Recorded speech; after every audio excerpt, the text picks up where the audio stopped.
আপনারা নিশ্চয়ই জানেন, হাওড়া জেলার জগৎবল্লভপুর ব্লকের মুন্সিরহাট অঞ্চলে প্রায় 2 থেকে 300 বছর ধরে চলে আসছে এক ঐতিহ্যবাহী মেলা, ফতে আলী মেলা। এই মেলার সঙ্গে আমাদের ইতিহাস, সংস্কৃতি ও জীবিকা গভীরভাবে জড়িয়ে। আমাদের পূর্বপুরুষেরা এই মেলায় আনন্দ করেছেন, ব্যবসা বাণিজ্য করেছেন এবং একই সঙ্গে পরিবেশকে গুরুত্ব দিয়ে এই মেলার ধারাবাহিকতা বজায় রেখেছেন।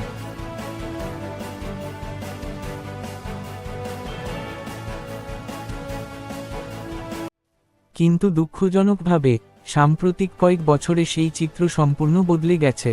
অভিযোগ উঠছে, বর্তমানে ফতে আলী মেলা কমিটির কাছে পরিবেশ সংরক্ষণ নিয়ে কোনো নির্দিষ্ট নীতি বা পরিকল্পনা নেই। উল্লেখযোগ্যভাবে জানিয়ে রাখা দরকার, এই মেলা একটি ওয়াকাফ সম্পত্তির উপর অনুষ্ঠিত হয়, যার ইসি নম্বর 15012। এই মেলা আনুষ্ঠানিকভাবে 30 দিনের হলেও জনপ্রিয়তার কারণে কার্যত তা 40 দিন বা তারও বেশি সময় ধরে চলে।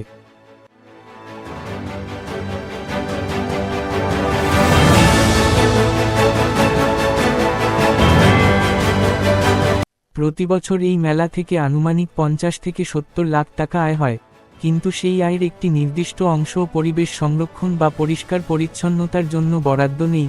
এটাই সবচেয়ে বড় প্রশ্ন। মেলা শেষ হওয়ার পর যে ভয়াবহ পরিস্থিতি তৈরি হয়, তা চোখে না দেখলে বিশ্বাস করা কঠিন।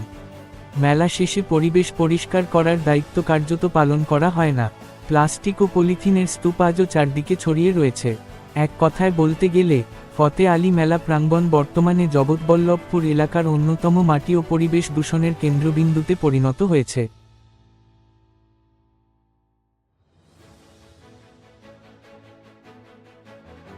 আমরা আপনাদের দেখাচ্ছি গত বছরের মেলার পরের চিত্র। আমতা হাওড়া রোড, ফতে আলী মাজারের মেন গেট। কমিউনিটি হল মাজার সংলগ্ন পুকুর, চিন্তামণি স্কুলের ঠিক উল্টো দিক, যেখানে আজও শিশুরা খেলাধুলা করছে। অথচ সেই শিশুদের চারপাশেই পড়ে রয়েছে পলিথিন, প্লাস্টিক বর্জ্য ও নোংরা আবর্জনা। ড্রেন, খেলার মাঠ, স্নানের স্থান, মসজিদ সংলগ্ন এলাকা, সব জায়গাতেই একই চিত্র। বর্ষা চলে যাওয়ার পর বহু প্লাস্টিক মাটির নিচে চাপা পড়ে গেছে, যা ভবিষ্যতে আরও ভয়াবহ পরিবেশগত বিপর্যয়ের ইঙ্গিত দিচ্ছে।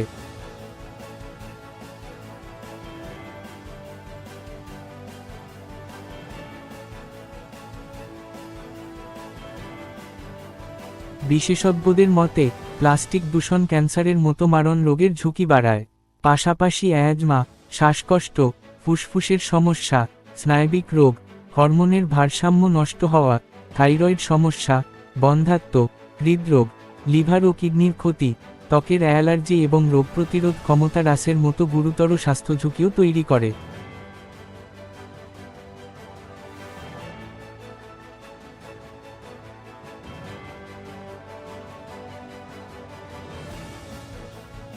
এখন প্রশ্ন উঠছে, মেলা শেষ হওয়ার পর পরিবেশকে আগের অবস্থায় ফিরিয়ে দেওয়া কি মেলা কমিটির শতভাগ দায়িত্ব নয়? মেলা ওয়াকাফ বোর্ডের আওতায় অনুষ্ঠিত হতে পারে, কিন্তু দেশের আইন অনুযায়ী পরিবেশ ধ্বংস করার অনুমতি কাউকেই দেওয়া হয়নি।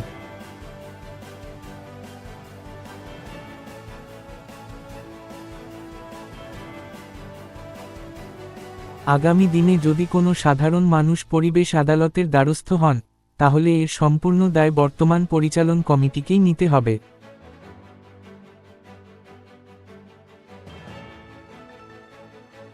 2026 সালে যারা এই মেলার উদ্বোধনে আসবেন, রাজনীতিবিদ হন বা সমাজকর্মী, তাদের কাছেও এই প্রশ্নের মুখোমুখি হতে হবে ততদিন পর্যন্ত, যতক্ষণ না মেলা কমিটি পরিবেশ রক্ষার দায়িত্ব লিখিতভাবে গ্রহণ করে এবং বাস্তবে তা কার্যকর করে।